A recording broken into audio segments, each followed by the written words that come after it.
Ako si Natoy, 13 anyos, at laking squatter. Sa may tabing rilis kami nakatira.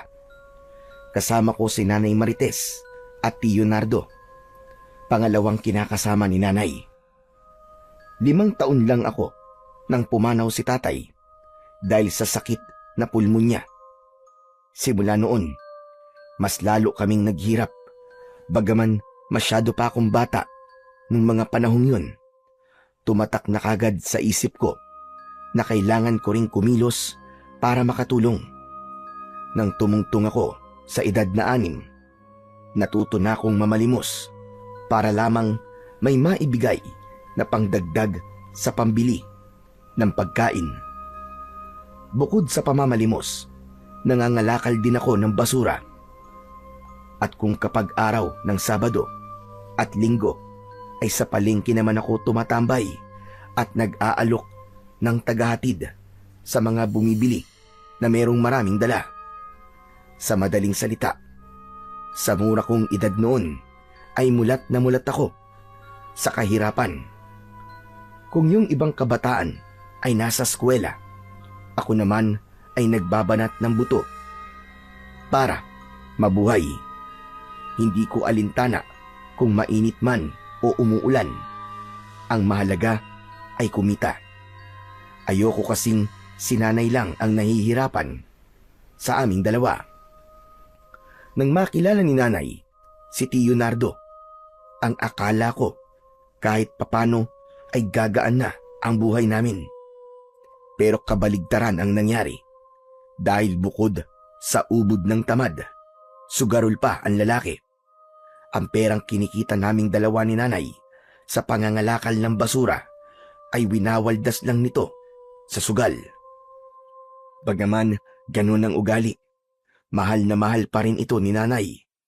May mga pagkakataon nga na hindi ko maiwasang makaramdam ng selos dahil mas inaasikaso pa siya ni Nanay kesa sa akin. Isang hapon ng Linggo, kararating ko lang galing sa palengke nang maabutan kong sinasaktan ni Tio Nardo si Nanay. Nagmamadali akong pumanhik sa hagdan at pagkatapos kong ibaba ang bitbit kong bigas ay pumagit na ako sa kanilang dalawa. Bakit mo sinasaktan ang nanay ko, ha? Hoy, huwag kang makialam dito ha, kung ayaw mong ikaw ang tamaan sa akin. At ikaw na babae ka, kung ibinigay mo na sana sa akin ang hinihingi ko, hindi na sana tayo aabot sa ganito. Sinabi ko naman sa'yo, Nardo. Wala akong maibibigay. Wala akong pera. Ibinigay ko na sa'yo kahapon yung huling perang tinatago ko. Alam mo namang ilang araw na akong hindi nakakapangalakal dahil dito sa sakit ko. Saglit akong natigilan sa narinig kong sinabi na yon ni Nanay. Pagkatapos nun, ay humarap ako sa kanya. Nay naman, huwag mo sabihin na ibinigay mo sa kanya yung perang ipinatabi ko sa'yo. May paggagamitan tayo nun, hindi ba? Ang perang tinutukoy ko ay ang bariyang tira sa kinikita ko araw-araw. Balak kong ipatingin si Nanay sa pinakamalapit na ospital. Kaya kapag may tira akong barya, ay ipinapatabi ko talaga sa kanya. Ilang araw na kasing hindi maganda ang pakiramdam niya at hindi ko maiwasang mag-alala. Usong-uso pa naman ang dengue dito sa lugar namin. Oo, anak. Pero hayaan mo na. Medyo maayos naman na ang pakiramdam ko ngayon. Hindi mo na ako kailangan ipatingin sa ospital. Pero, Nay, Tigilan nyo na nga akong dalawa sa kaartihan nyo. Ospital. Pwe, ang dami nyong alam. Ang mabuti pa, ibigay nyo na sa akin ang hinihingi ko. Kung ayaw ninyong, pareho kayong makatikim sa akin. kailangan mo ng pera? Eh di magbanat ka ng buto. Nagpapakahirap kaming kumita tapos ipansusugal mo lang. Pinapalamon ka na nga namin, ganyan ka pa. Nagdilim ang mukha nito dahil sa sinabi kong yon. Nilapitan niya ako at hinawakan sa kwelyo ng damit. Ano sabi mo? Ang talas ng tabas ng dila mo ah. Ano, kaya mo na? Matapang ka na? Baka nakakalimutan mong pamamahay ko to. At kayang-kaya ko kayong palayasin anumang oras. Hindi na ako nagulat sa sinabi nitong yon. Dati pa ay madalas na nito kaming takutin na palalayasin sa tuwing wala kaming maibigay na pera. Ang kaibahan lang ngayon, hindi na ako natatakot tuwing nagbabanta siya ng ganito. Malaki na ako at kayang-kaya ko nang magbanat ng buto para sa aming dalawa ni nanay. Eh di gawin mo! Sa tingin mo ba? Hindi namin kaya? Naputol ang iba ko pang sasabihin dahil biglang lumapit sa akin si nanay at walang sabi-sabing dumukot sa bulsa ko at kinuha ang perang naroon. Kita ko yon sa buong araw kong pagkakargador sa palengke.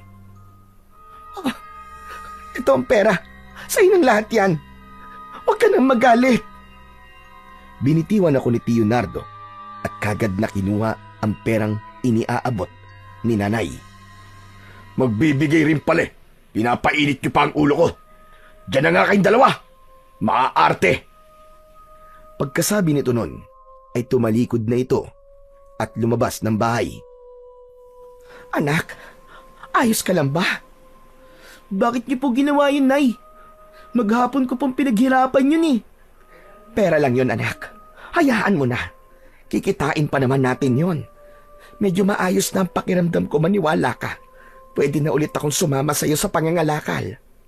Nay naman, alam niyo naman na mahirap po maghanap ng pera. Tapos, ibibigay niyo lang ng ganun-ganun. Tapos, pati pala yung perang ipinatabi ko sa inyo, wala na rin. Sinabi ko naman sa iyo, anak. Maayos na ang pakiramdam ko. Hindi mo na ako kailangan ipatingin pa sa ospital. Yun na nga po ang ikinakatakot ko, Nay. Maayos kayo ngayon. Pero mamaya o bukas, lalagnatin na naman kayo. Ilang araw na pong ganyan paulit-ulit na lang. Hindi po ba? Kaya mas lalong kailangan kitang ipatingin, Nay. Baka po mamaya dengue na po yan . Ano ka ba naman, anak? Masyado mong tinatakot ang sarili mo. Simpleng trangkaso lang ito. Maniwala ka sa akin. Hindi niyo po mayaalis sa akin, Nay, ang mag-alala sa inyo. Alangan naman pong pabayaan ko kayo. Aba, hindi po pwede yun. Alam kong nag-aalala ka lang sa akin. Kaya nga sinasabi ko sa iyo ngayon na ayos lang ako, maniwala ka. Ayos lang din po ba sa inyo? Kahit sinasaktan kayo ni Tio Nardo? Normal lang naman sa mag-asawang nag-aaway, anak. Normal pong mag-away. Pero hindi ang manakit, Nay. Kung di po ako dumating, baka binugbog na po niya kayo . Para namang hindi mo kilala ang Tio Nardo mo. Ganun lang talaga yon. Tignan mo mamaya, kapag nanalo yun sa sugal, may dala na namang pagkain yun para sa atin. At kapag talo, Nay, tayo ang pagbubuntunan ng init ng ulo. Opo, Nay, kilalang kilala ko na po ang mga galawan niya. Masyado namang negatibo ang tingin mo sa kanya, anak. Dahil po yun sa pinapakita niya . Simula nang tumira tayo dito, akala niya, hawak po niya ang mga buhay natin. Nay, ano kaya kung umalis na lang po kaya tayo rito? Bumalik na lang po ulit tayo dun sa ilalim ng tulay, Nay. Malaki na po ako. Kayang-kaya ko na po maghanap buhay para sa ating dalawa. Alam ko naman yun, anak. Kahit nung maliit ka pa, pinatunayan mo na sa akin na kayang-kaya mo kahit tayong dalawa lang. Pero kasi anak. Pero ano, Nay? Dahil mahal niyo si Tio Nardo, kaya ayaw niyong umalis tayo rito. Pasensya ka na, anak. Alam ko naman na hindi madali sa'yo ang mga pinagdadaanan natin dito. Pero sana, anak, maintindihan mo naman ako. Ay nako, ano pa nga bang magagawa ko? Kung ayaw niyo naman, hindi ko naman po kayo pwedeng iwan mag-isa rito. Maraming salamat, anak, sa pag-intindi sa akin. O siya, magpahinga ka na muna at alam kong pagod ka. Ako na magluluto ng hapunan natin. Ako na lang po, Nay. Baka mabinat pa kayo . Ako na, anak. Sinabi ko naman sa'yo magaling na ako, di ba? Sigurado po ba kayo, Nay? Baka kasi mamaya bumalik na naman po ang lagnat nyo. Sigurado ko, anak. Huwag kang mag-alala. Kung ganun, sige po. Maglalaban na lang po ako. Wala na po kasi akong damit na maisusuot . Mamaya ka na maglaba. Kararating mo lang . Baka naman mapasma ka niyan. Magpahinga ka na muna. Ayos lang po ako, Nay. Dati pa naman po ganito na ginagawa ko . Kasi dati pa, hindi ka na nakikinig sa akin. Hindi naman po sa ganun, Nay. Hindi po kasi ako sanay na walang ginagawa kapag nandito po ako sa bahay. May panggatong po ba tayo, Nay? Mangangahoy na muna ako. May gagamitin pa naman tayo sa ngayon. Bukas ka na mangahoy. Baka mamaya maubutan ka pa ng gabi sa kakahuyan. Sige po, Nay, maglalaban na lang po muna ako. Pagkatapos ng pag-uusap namin na yon ni Nanay, ay naging abala na kami sa kanya-kanya naming gawain. Nagluto na siya ng hapunan at ako naman ay pumunta sa poso at doon naglaba. Iisang poso lang ang meron sa lugar namin. Pangkalahatan na yon, kung kaya't madalas na may pila, lalo na kapag umaga. Kaya ang ginagawa ko, gumigising na ako ng madaling araw pa lang para mag-igib ng tubig namin. May dalawa namang kaming drum na medyo may kalakihan. Pinupuno ko yun. Ganun ang ginagawa ko sa araw-araw. Puwera na lang, kapag ganitong maglalaba ko, kailangan ko talagang makipagtiisan na pumila. Pagdating ko sa kinaroroonan ng poso, mangilan-ngilan lang ang nakapila, kaya makalipas lamang ang ilang minuto, ay nakapag-umpisa na kagad akong maglaba. Damit lang naman namin ni Nanay ang nilabhan ko, kung kaya't mabilis lang akong natapos. Ilang piraso lang naman yon dahil wala namang kaming masyadong damit. Pagbalik ko sa bahay, isinampay ko na ang mga yon sa loob dahil yun lang ang sampayan na meron kami. Tapos ka na, anak? Sige na, mauna ka nang kumain. Hihintayin ko pa ang Tio Nardo mo. Hindi na ako tumutol sa sinabing yun ni Nanay. Sanay na akong hindi siya kasabay kumain. Pumasok muna ako sa maliit naming banyo at naligo bago kumain. Ganun palagi ang ginagawa ko para diretso na tulog pagkatapos. Nay, hindi pa po ba kayo matutulog? Mauuna na po ako Maaga pa po kasi akong gigising mamaya para mag-igib. Sige lang, anak. Hihintayin ko pa ang tiyo mo. Pagsapit po ng 10:00 at wala pa po siya, matulog na rin po kayo. Kagagaling niyo lang po sa sakit Huwag niyo po munang abusuhin ng katawan niyo, Nay. Huwag mo akong alalahanin, anak.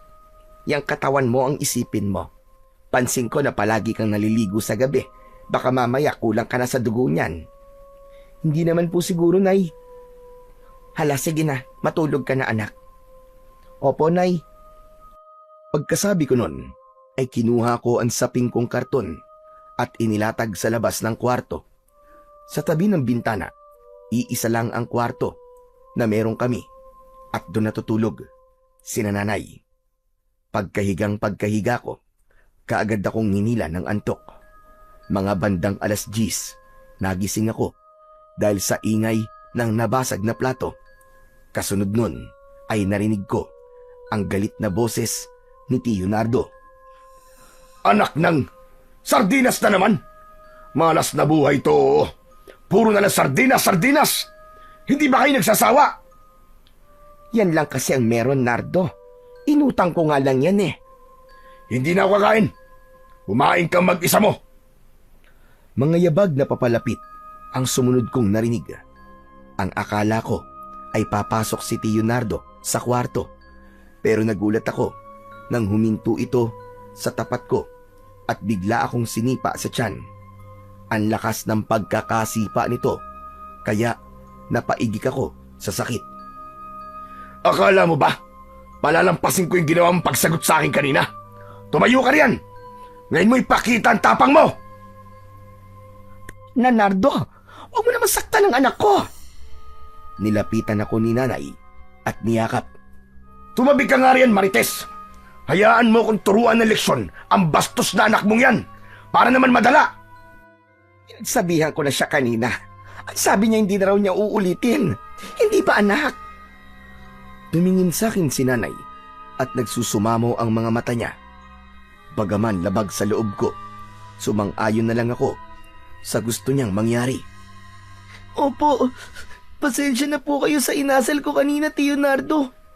Hindi na po mauulit. Wala ka naman pala. Siguraduhin mo lang na hindi na mauulit yun.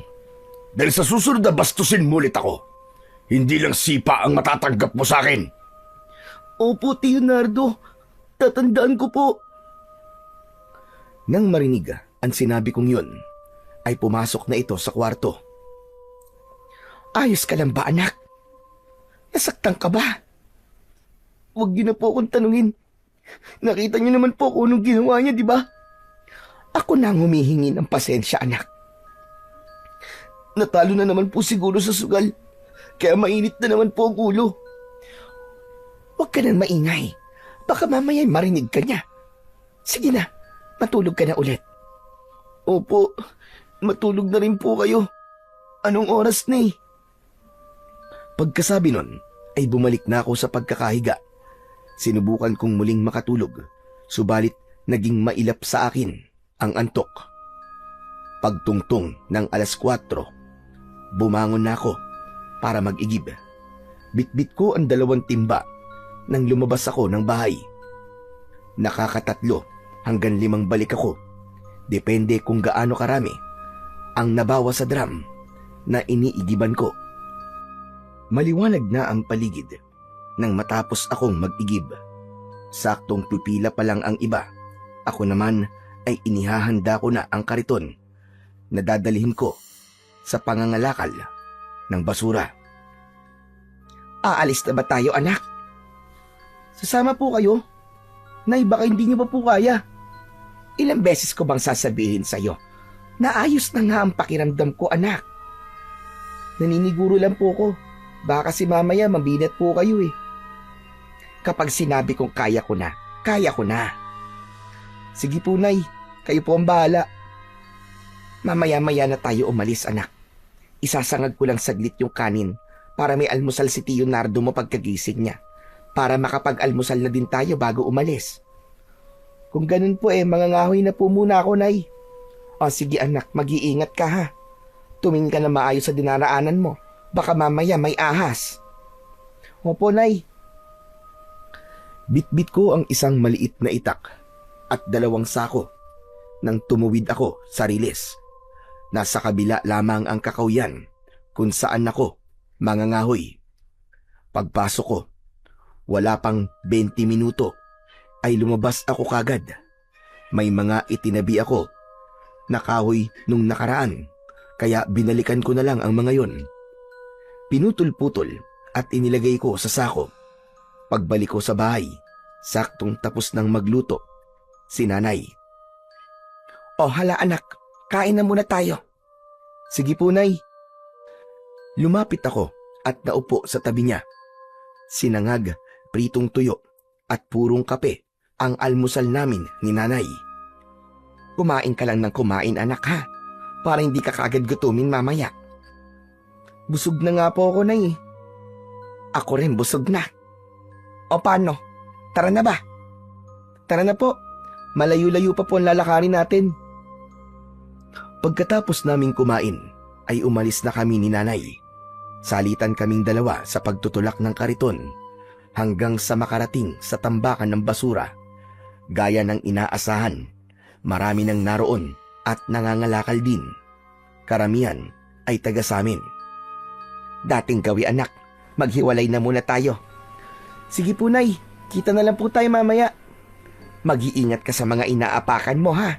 Baka makaapak ka na naman ng basag na bote. Opo, Nay, kayo rin po. Pagkatapos naming magpaalam sa isa't isa, ay kanya-kanya na kaming bitbit ng sako at naglakad sa magkahiwalay na direksyon. Ganun talaga ang ginagawa namin para makarami kami.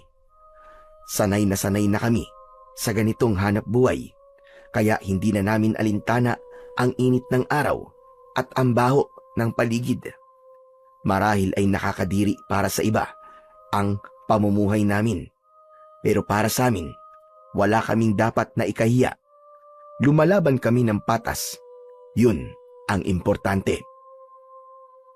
Bandang 3:00 ng hapon, nakita kong naghihintay na si nanay sa kinaroroonan ng kariton namin, kaya huminto na rin ako at naglakad palapit, bitbit ang 2 sako na puno ng bakal, bote at mga plastik. Ayos lang po ba kayo, Nay? Namumutla po yata kayo ah. Yun ang bungad ko sa kanya. Matapos kong mapansin na halos walang kakulay-kulay ang muka at labi niya. Ayos lang naman ako, anak. Nahilo lang ako siguro dahil sa sobrang init. Ganun po ba? Uminom po muna kayo ng tubig, Nay. Tapos na, anak. Halos maubos ko na nga yung laman ng tubig na baunan natin. Magpahinga po muna kayo. Mamaya-maya na po tayo umuwi. Maaga pa naman eh. Kaya ko, anak. Nakapagpahinga naman na ako. Kalahating oras na yata ako nandito. Pipila pa ba tayo pagdating natin sa junk shop? Baka magabihan tayo sa daan pauwi. Sigurado po ba kayong kaya nyo maglakad, Nay? Sakay na lang po kayo rito sa kariton. Ako na po magtutulak. Hindi na kailangan, anak. Kaya ko naman maglakad. Nahilo lang talaga ako kanina. Pero ayos na ang pakiramdam ko ngayon. Sige po, Nay. Tara na po. Para makapila kagad tayo sa junk shop. Inilagay ko muna sa loob ng kariton ang mga sako namin. At pagkatapos ay nagsimula na kaming magtulak. Hindi kalayuan ang junk shop mula sa basurahan. Kaya makalipas lamang ang mahigit 10 minuto na paglalakad ay nakarating na kami roon. Dahil marami-rami ang nakapila, kailangan pa naming maghintay. Kalahating oras din siguro kaming naghintay bago natapos. Magkano pong kinita natin, Nay? 300, anak. May pambili na tayo ng bigas at ulam. Tara na po sa palengke. Baka wala na po tayong maabutan na ulam doon. Mula sa junk shop, 10 minuto na naman ang nilakad namin papuntang palengke. Ako na po ang papasok, Nay. Hintayin niyo na lang po ako rito. Sige, anak. Oh, eto ang pambili. Matapos kong kunin ang pera, ay naglakad na ako papasok ng palengke. Sa mga nagtitinda ng bigas ako unang nagpunta. Bumili ako ng 2 kilo. Sunod kong pinuntahan ay ang pwesto ng mga nagtitinda ng ulam. 1/4 na karne ng manok ang naisip kong bilhin. Bumili rin ako ng 1 pirasong sayote. Palabas na sana ako ng palengke nang may maispatan akong pamilyar na tao. Akala ko nung una namamalikmata lang ako, pero nang tignan kong muli, napagtanto kong hindi nga ako nagkamali. Ang taong nakita ko ay walang iba kundi si Tio Nardo. Hindi siya nag-iisa. May kasama siyang babae. Nakayakap pa ang isang braso ng babae sa bewang ni Tio. Nang mga sandaling yon ay mistula akong ipinako sa aking kinatatayuan. Unang pumasok sa isip ko ay si Nanay. Sigurado kong masasaktan siya kapag nalaman niyang niloloko siya ni Tio Nardo. Natoy! Lumingon ako sa pinanggalingan ng boses. Nakita ko si Nanay Marites na sinisenyasan akong lumapit sa kanya. Hindi ko napansin na tanaw niya pala ako mula sa kinaroroonan niya. Sa takot na baka tumingin siya kung saan ako nakatingin kanina, nagmamadali na lang akong lumapit sa kanya. Bakit ang tagal mo? Ano bang tinitignan mo roon? Ha? Wala po, Nay. Tara na po, malapit na pong gumabi. Pagkasabi ko nun, ay inilagay ko na sa kariton ang mga dala ko at nagsimulang magtulak. Habang naglalakad pa uwi, laman ng isip ko ang eksenang nakita ko. Magkahalong galit at awa ang nararamdaman ko.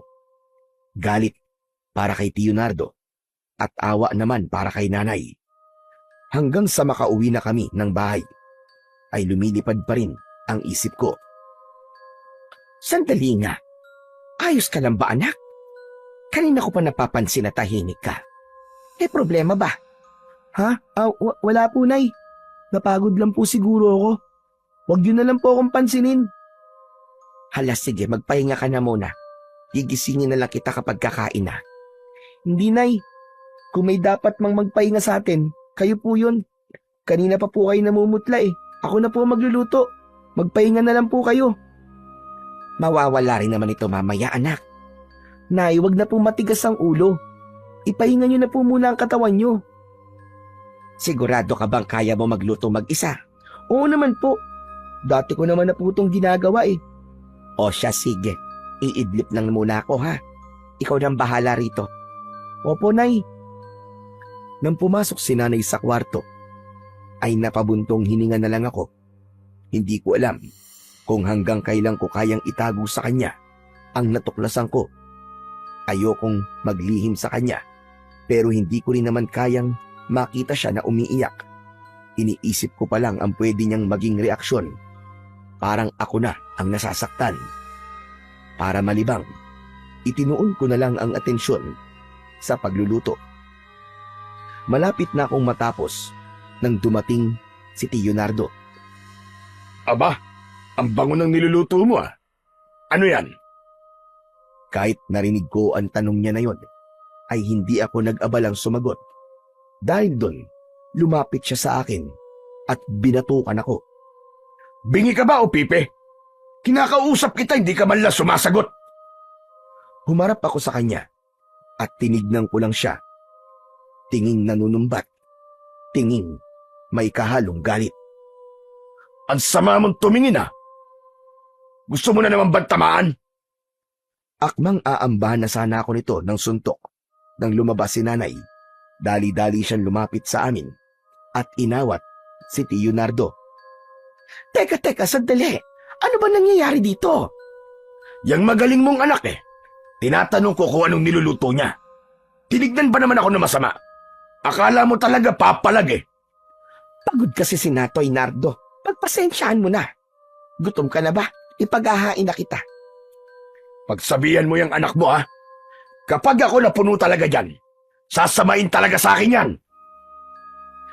Hayaan mo't pagsasabihan ko. Sige na, maupo ka na. Sasandukan kita. Luto na ba yung niluluto mo, anak?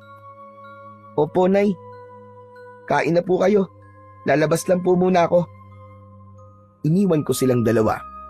Lumabas ako at tumambay sa may riles. Ilang minuto rin akong nakaupo roon nang tawagin ako ni nanay. Natoy, anak. Pumasok ka na. Abat gabi na.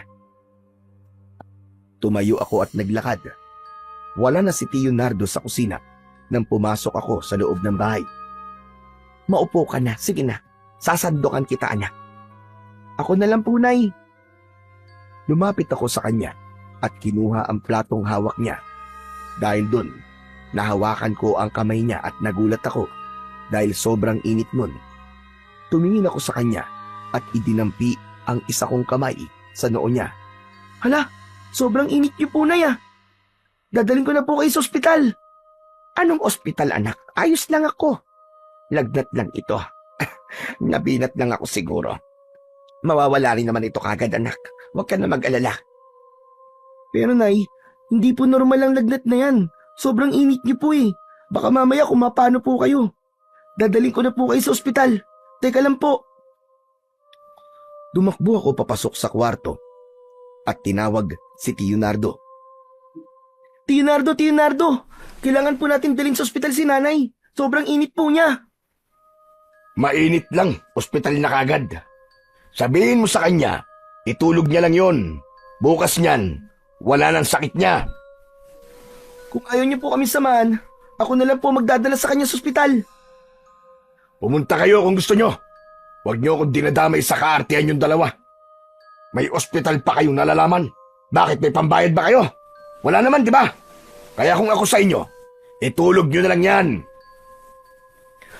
Bagamat nasaktan ako sa mga sinabi nito, pinigilan ko ang sarili ko na huwag magpadala sa galit. Lumabas ako ng silid at nilapitan si nanay. Nang mga oras na yon, ay ramdam kong nangihina na ang katawan niya dahil nakakapit siya sa mesa. Nay, dadalhin na po kita sa ospital. Tara na po. Anak, hindi na kailangan. Magpapahinga na lang ako. Kahit ngayon lang, Nay. Ako naman po ang sundin niyo. Kapag may nangyaring hindi maganda sa'yo, hindi ko po alam ang gagawin ko, Nay. Akala ko ay tututol pa si nanay. Subalit, hindi na ulit siya nagsalita pa. Kaya lumapit na ako at inalalayan siyang maglakad. Nang nasa labas na kami, ay saglit ko siyang binitiwan para kunin ang kariton. Sakay na po kayo rito, Nay. Dahan-dahan lang po tayo. Anak, malayo ang ospital dito sa atin. Sigurado ka bang kaya mo? Basta't sumakay lang po kay Nay. Huwag niyo po akong isipin. Ang mahalaga po, madala kita ron kaagad. Tinulungan ko siyang makasakay at siniguro ko muna na maayos ang pagkakaupo niya bago ako nagsimulang magtulak. Halos 30 minutos akong nagtutulak ng kariton. Kaya mo pa ba, anak? Igilid mo kaya muna para makapagpahinga ka. Hindi pa tayo nangangalahati sa pupuntahan natin. Ayos lang po ako, Nay. Kaya ko pa po. Nagpatuloy ako sa pagtutulak at hindi alintana ang pagod na nararamdaman. Makalipas ang mahigit 1 oras na pagtutulak, sa wakas ay nakarating din kami sa aming destinasyon. Tinulungan kong bumaba si nanay at inalalayang maglakad papasok. Inaasahan kong may doktor o nurse na kagad sasalubong sa amin, subalit hindi yun nangyari. Tulungan niyo po ang nanay ko. Ang taas po ng lagnat niya. Parang walang narinig ang mga naroong nurse dahil wala man lang nag-abalang lumapit sa amin.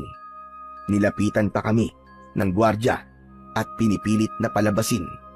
Isang doktor ang nakita kong naglalakad sa isang pasilyo, kaya hindi ako nag-atubiling lumapit. Dok, gamutin niyo po ang nanay ko. Parang awa niyo na po. Huminto ang nasabing doktor at tinignan ako mula ulo hanggang paa. Pagkatapos nun, ay sinenyasan nito ang gwardiya na palabasin ako. Nilapitan ako ng sikyo at hinila pabalik sa kinaroroonan ni nanay.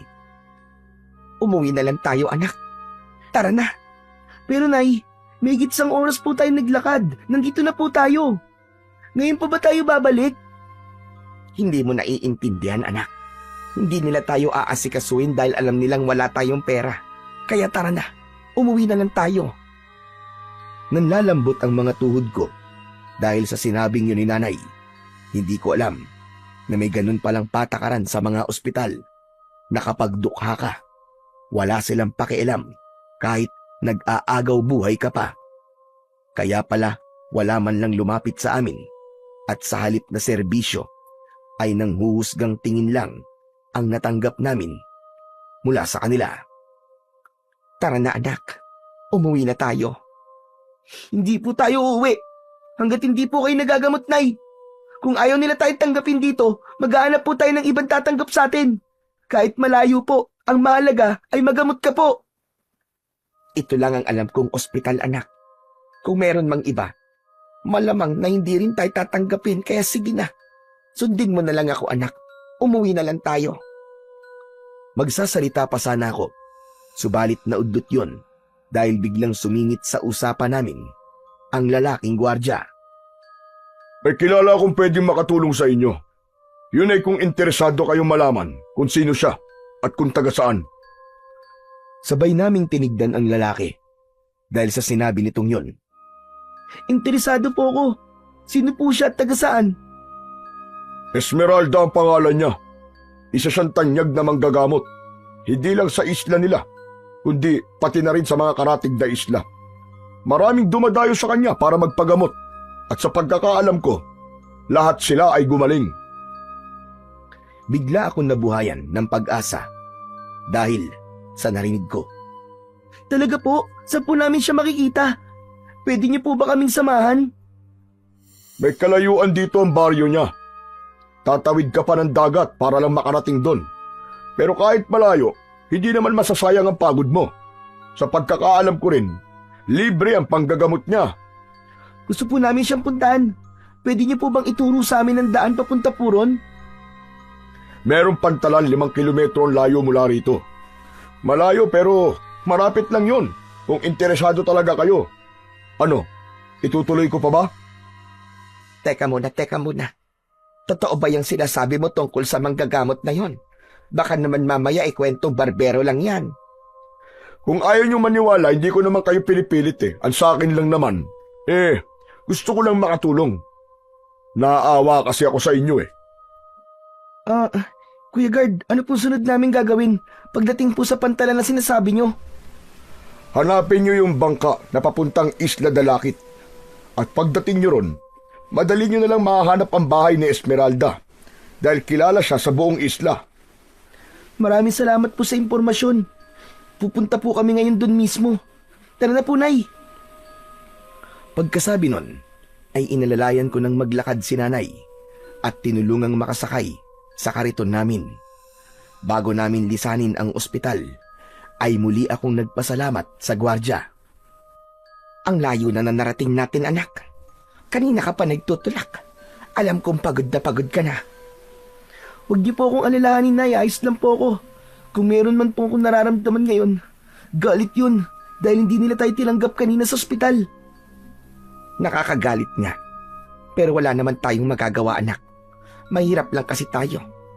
Bakit nga naman sila mag-aaksaya ng oras sa mga taong hindi naman kayang bayaran ang serbisyo nila, hindi ba?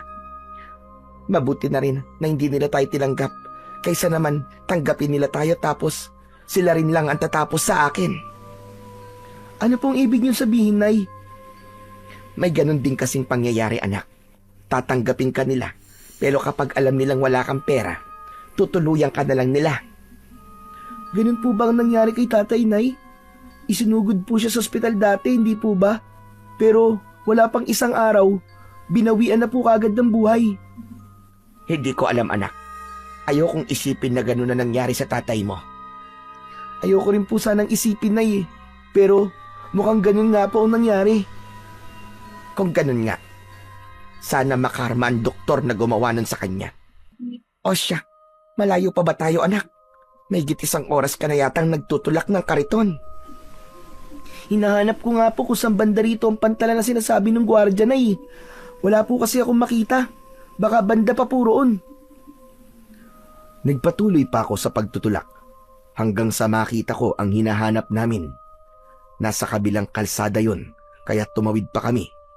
Inaasahan ko na wala na kaming maaabutang bangka dahil anong oras na.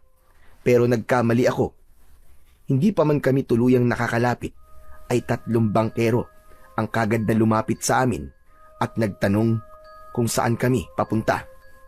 Pagkatapos kong sabihin kung saan kami pupunta, ay isa sa 3 lalaki ang nagsabi na sa kanya kami dapat sumakay dahil doon ang ruta niya. Una kong pinasakay si nanay at sumunod naman ako.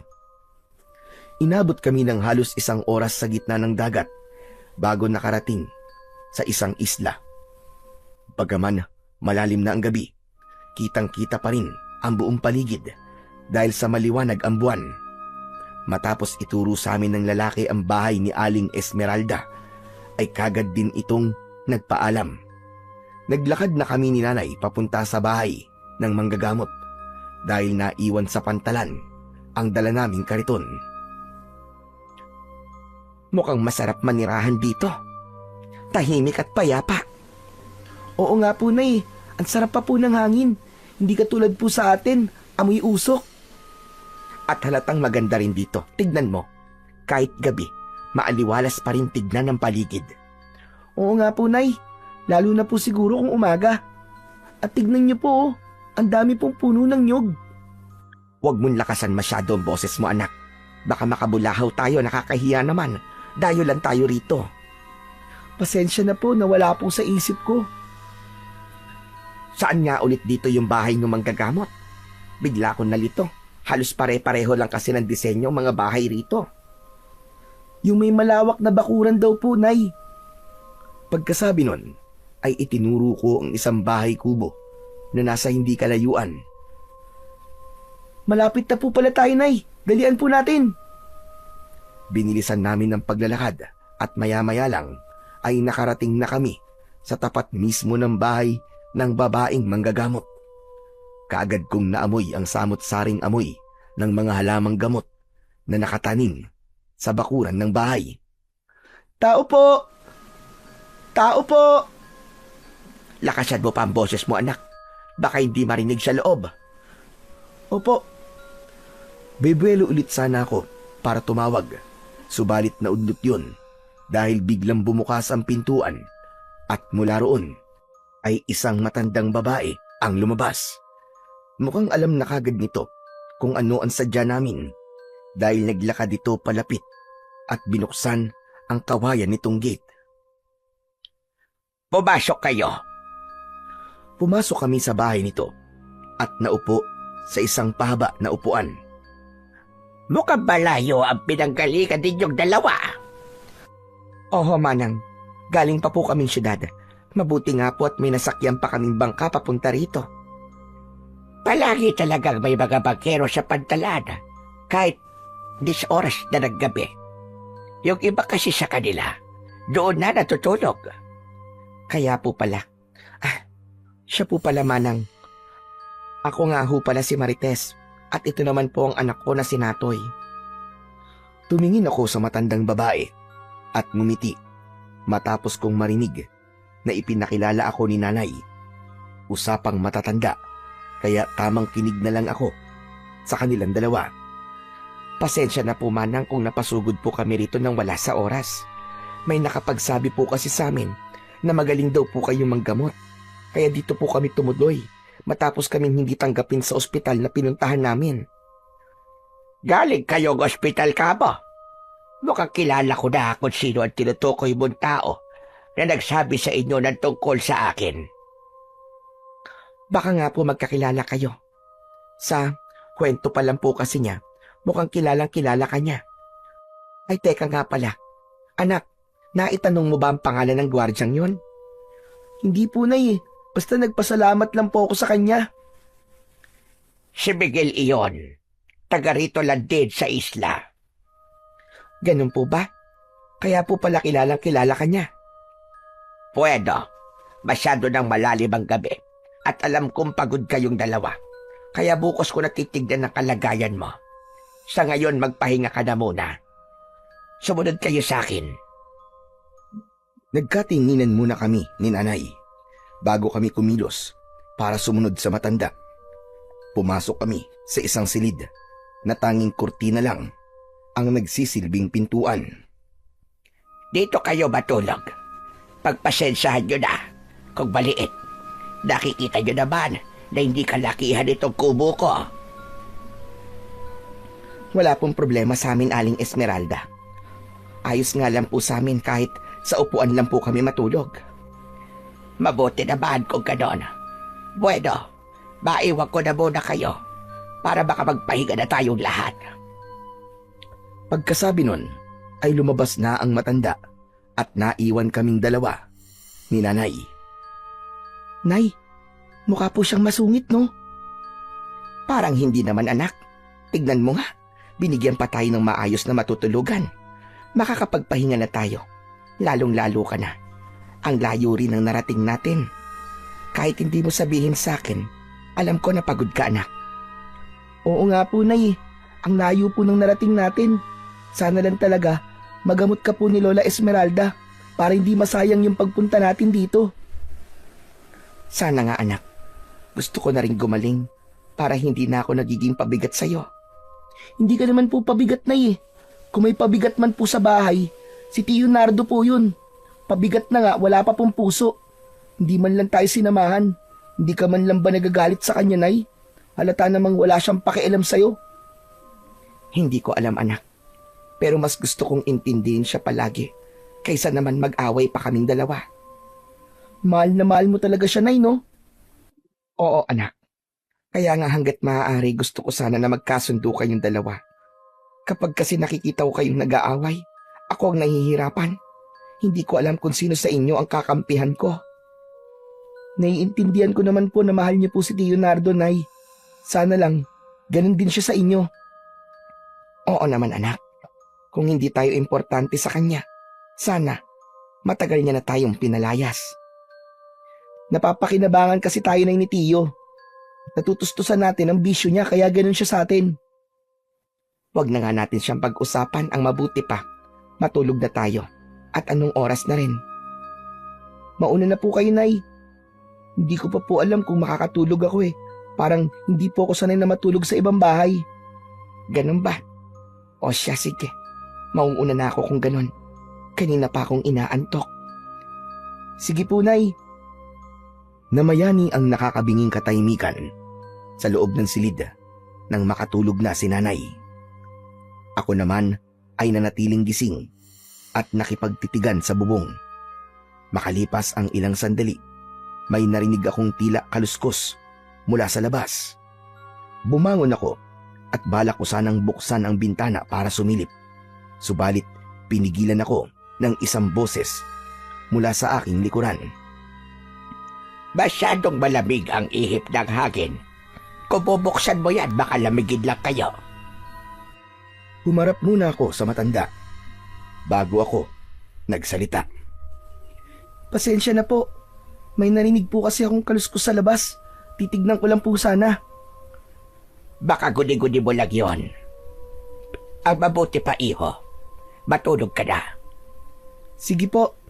Pasensya na po kung naistorbo ko po ang tulog nyo. Pagkasabi ko nun, ay bumalik na ako sa pagkakahiga at pumikit. Wala pang 5 minuto ay may narinig na naman akong kaluskos. Subalit binaliwala ko na lang yun. Hanggang sa tuluyang mag-umaga ay nanatili akong gising.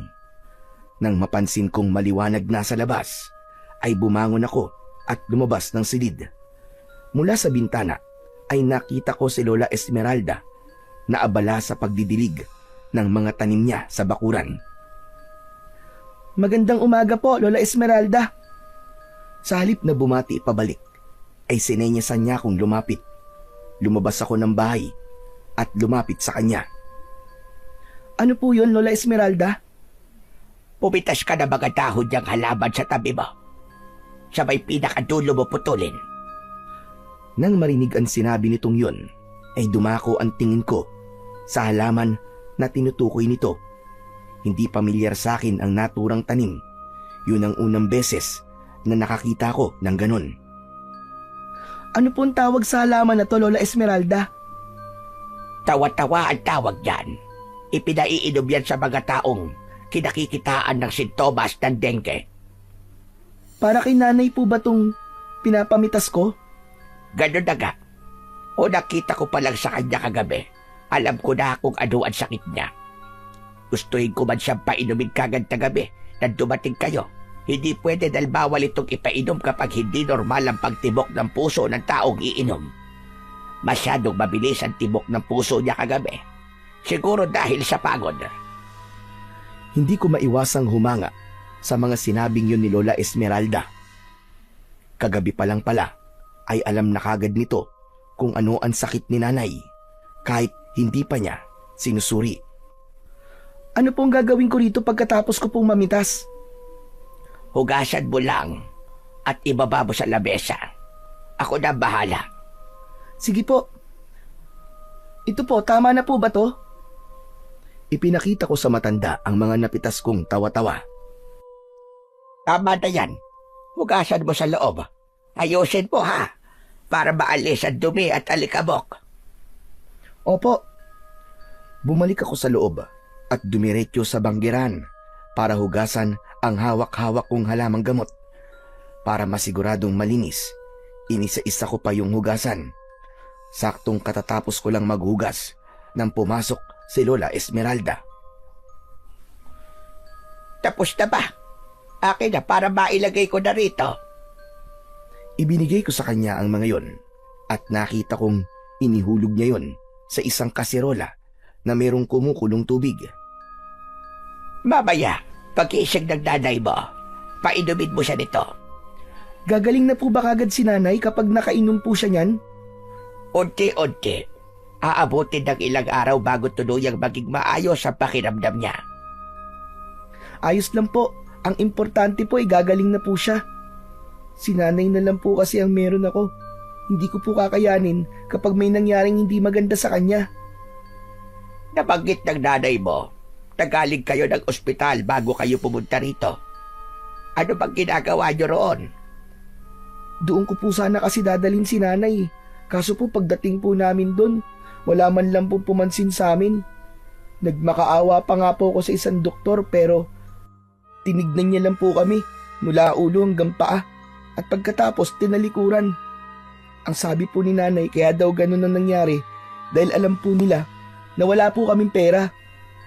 Totoo yan. May mga ospital talagang ganyan. Pera muna bago serbisyo.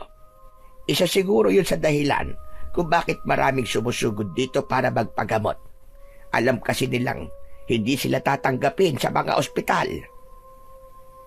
Pero, napapagaling niyo naman po sila, hindi po ba? Oo, pero Nagtaka ako nang mapansin kong bigla itong nalungkot at tumingin sa malayo. Pero ano po, Lola Esmeralda?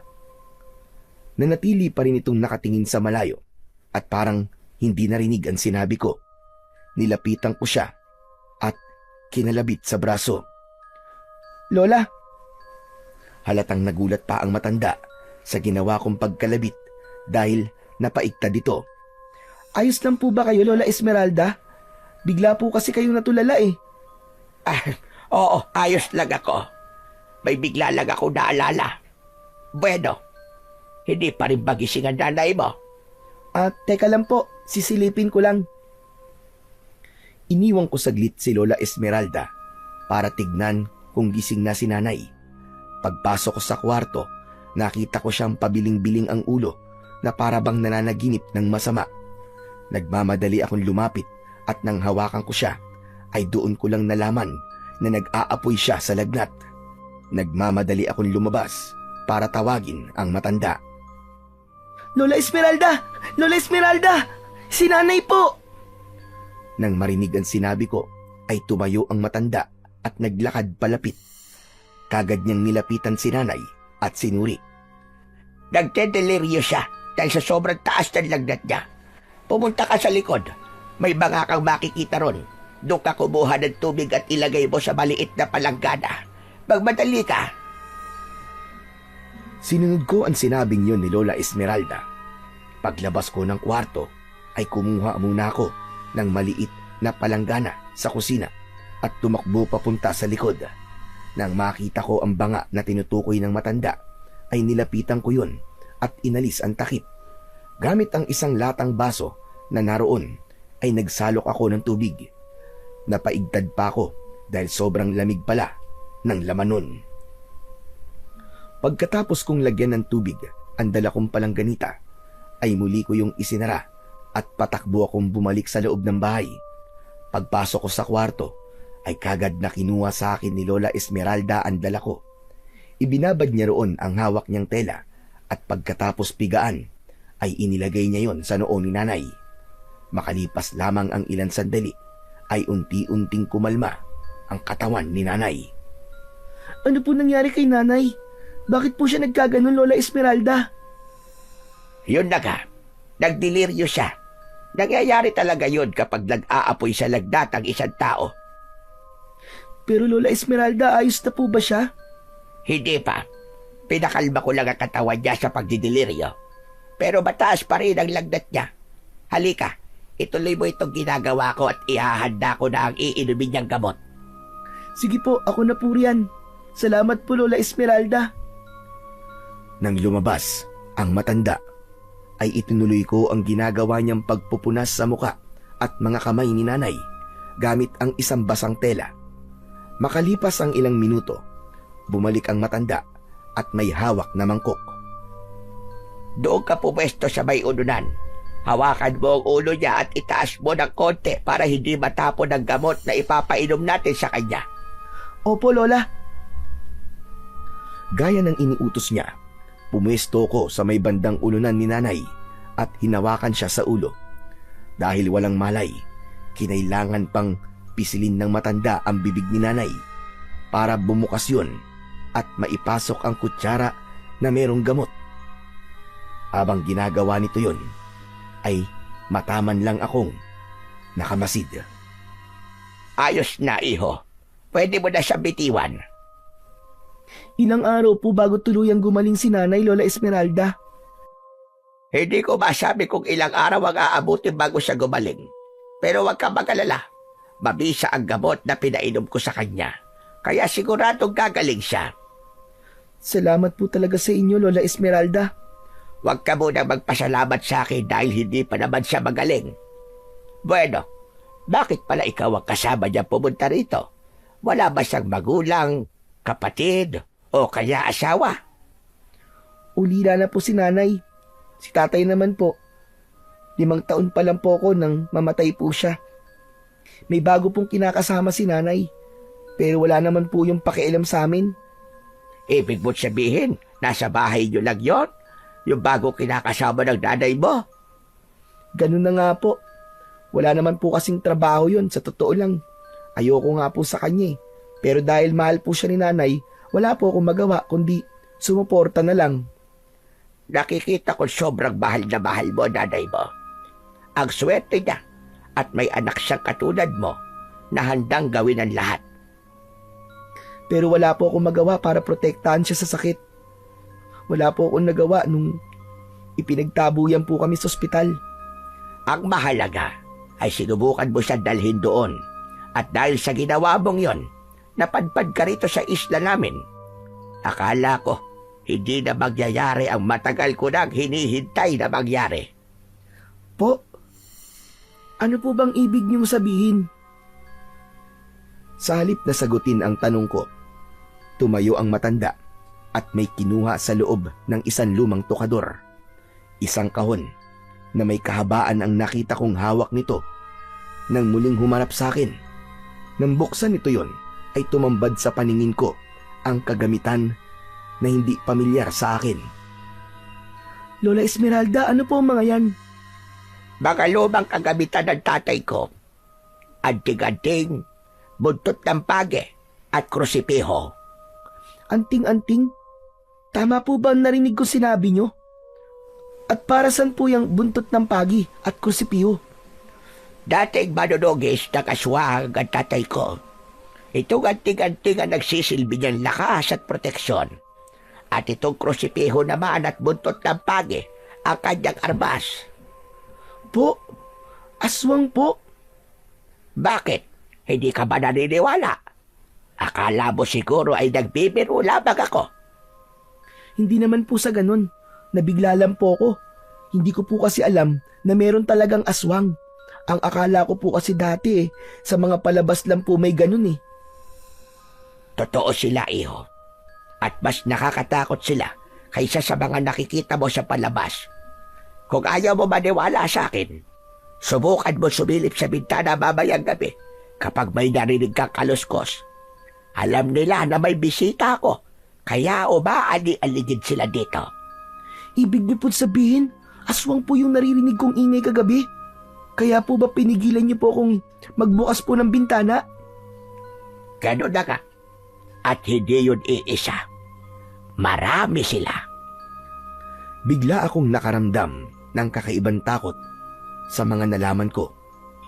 Kung nagkataon pala na binuksan ko ang bintana kagabi, malaki po ang posibilidad na wala na sana ako ngayon. Hindi.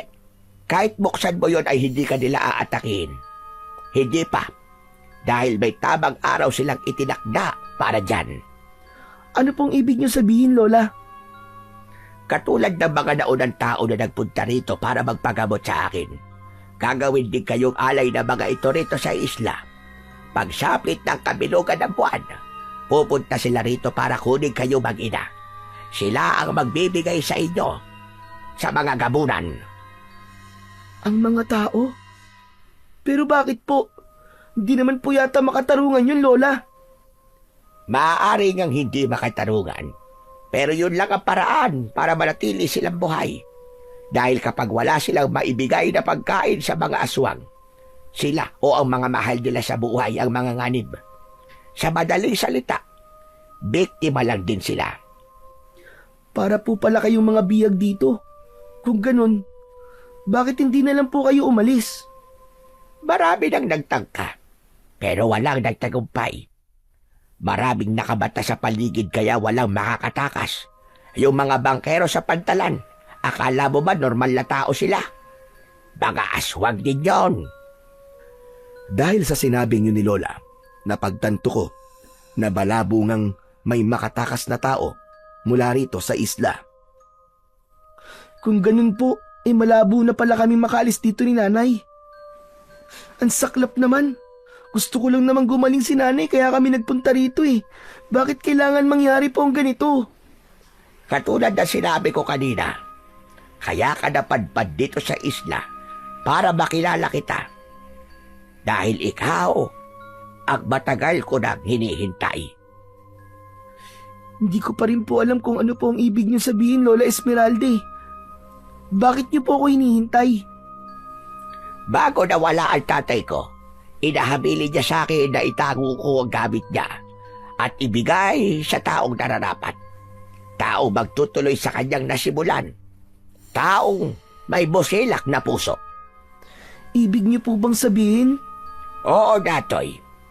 Alam ko, nararamdaman ko. Ikaw ang taong matagal ko nang hinihintay na dumating. Ang taong magbabalik ng kapayapaan dito sa isla namin. Ako po? Pero paano niyo po nasabi na ako po ang taong hinihintay niyo? Dahil nagawa mong buksan nang walang kahirap-hirap yung banga sa likod. Marami na akong inutusan na kumuha ng tubig roon. Pero wala ni isa sa kanila ang nakapagbukas. Pagmamayari ni tatay ang banga na yon. Kaya alam kong kagustuhan niya ang nangyari para malaman ko na ikaw ang taong hinihintay ko. At isa pa, halika, hawakan mo ito. Nag-aalangan man, lumapit pa rin ako sa matanda. Bakit po? Hawakan mo ito. Itinuro nito ang anting-anting na nasa loob ng kahon. Bagamat naguguluhan pa rin, sinunod ko ang sinabi nito. Pagdampi ng 2 kong daliri sa anting-anting, ay bigla yung kuminang. Hala, ano po nangyayari? Bakit bigla pong kuminang? Ibig sabihin, alam ng anting-anting na ikaw ang susunod ng tagapangalaga, na para bang natutuwa siya dahil sa wakas ay nagtagpo na kayong dalawa. Anong masasabi mo? Naniniwala ka na ba na ikaw ang matagal ko nang hinihintay? Hindi ko po alam, Lola. Naguguluhan pa rin po ako dahil sa bilis po ng mga nangyayari. Alam kong yan ang sasabihin mo. Hindi bale, sa Biyernes pa naman ang kabilugan ng buwan. May 2 araw ka pa para mag-isip. Nasa sayo ang desisyon kung tatanggapin mo ang anting-anting o hindi. Parang sumakit po bigla ang ulo ko dahil sa mga nalaman ko. Magpapahangin po muna ako saglit. Hindi ko na hinintay na sumagot ang matanda. Lumabas na kagad ako ng kwarto. Makalipas ang ilang minuto, ay natagpuan ko ang sarili ko na naglalakad sa dalampasigan. Bawat tao na madaanan ko ay sinusundan ako ng tingin. Marahil ay iniisip nila ng mga sandaling yon na meron na naman silang maipapakain sa mga aswang. Nang pabalik na ako sa bahay ni Lola Esmeralda, may isang batang babae na lumapit sa akin. Siguro ay nasa 5 o 6 na taong gulang na ang batang yon. Wala siyang sinabing kahit ano. Inabot lang niya sa akin ang isang kabibi at bago pa man ako makapagpasalamat ay mabilis na itong tumakbo palayo. Habang sinusundan ko ng tingin ang batang babae na yon, ay isang desisyon ang nabuo sa isip ko. Patakbo kong umuwi at agad kong nilapitan si Lola Esmeralda. Nakapag-isip-isip na po ako, Lola. Kung sa tingin niyo po talaga na ako ang taong hinihintay niyong dumating, tinatanggap ko na po ang anting-anting. Inaasahan ko na tatanggapin mo ang anting-anting. Pero hindi ko inaasahan na ganito kakabilis makakapagdesisyon. May nakita ka sigurong dahilan. Opo, meron po. Bukod po sa gusto kong makalis kami ni Nanay, gusto ko rin pong makalaya na ang isla na to sa kamay po ng mga aswang. Gusto ko pong mawala na ang takot at lungkot sa mata ng mga bata at mapalitan po yun ng saya. Busilak ang puso at handang tumulong sa kapwa. Ikaw ka talaga ang nararapat na maging bagong tagapangalaga ng anting-anting. Paano po pala ako magkakaroon ng pagkakataon na talunin ng mga aswang? Wala po akong alam sa pakikipaglaban eh. Hindi mo kailangan mabahala. Ang anting-anting ang bahala sa'yo. Si tatay ko rin naman noon ay wala ring alam sa pakikipaglaban. Pero kapag suot na niya ang anting-anting, kusa siyang nagkakaroon ng mga pambihirang kakayahan. Totoo po ba yan? Hindi sana siya kikilalanin na manunugis ng aswang kung hindi totoo ang mga sinabi ko sa iyo. Pasensya na po. Gusto ko lang po kasing matiyak na may laban po ako sa mga aswang. Malakas ang kapangyarihan na merong ang anting-anting. Pero ipapaalala ko lang din sa'yo na hindi basta-basta ang mga aswang na makakaharap mo. Hindi sila ordinaryong aswang lang. Mga gaburan sila. Isa sa pinakamalakas na uri ng mga aswang. Kaya mag-iingat ka. Nang mga sandaling yon, hindi ko maintindihan kung bakit sa halip na matakot ay mas lalong lumakas ang loob ko na harapin ang mga aswang. Kayo na rin po ang nagsabi na kaya po ako pinili ng anting-anting dahil ako po ang karapat-dapat. Ibig sabihin po nun, alam niyang kaya ko silang harapin. Tama yan. Magtiwala ka sa kakayahan ng anting-anting. Mahalaga na alam niyo pareho na may tiwala kayo sa isa't isa. Bueno, tara sa kwarto at ipapaliwanag ko sa iyo kung para saan yung buntot ng bagi at krusipeho. Tahimik lang akong sumunod nang pumasok ang matanda sa kwarto na tinutulugan namin ni nanay. Muli nitong kinuha yung kahon at ibinaba sa ibabaw ng katre sa tabi ni nanay.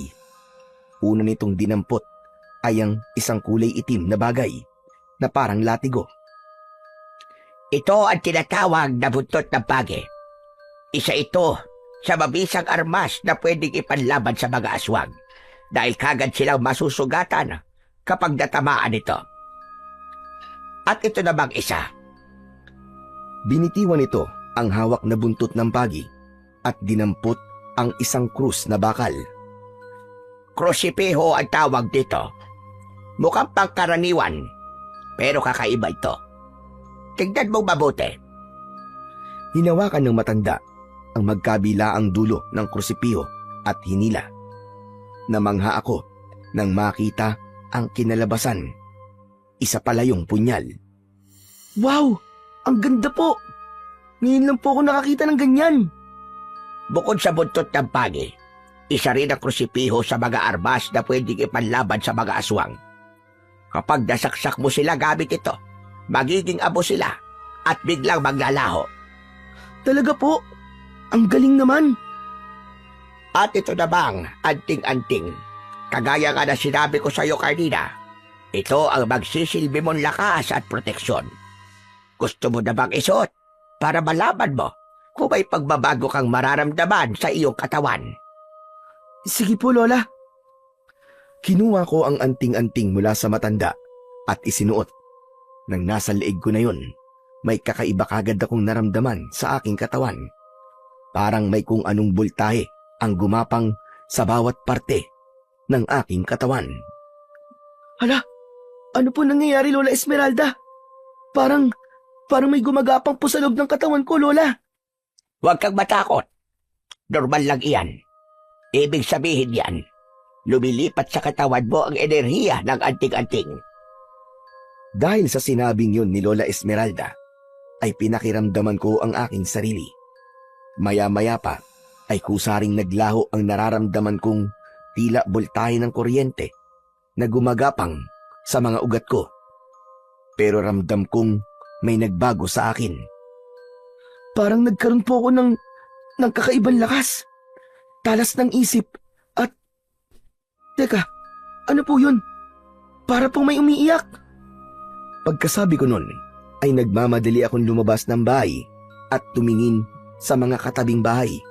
Nang matiyak ko kung saan galing ang naririnig kong pag-iyak, ay kusang kumilos ang mga paa ko at tumakbo palapit sa pinakadulong bahay.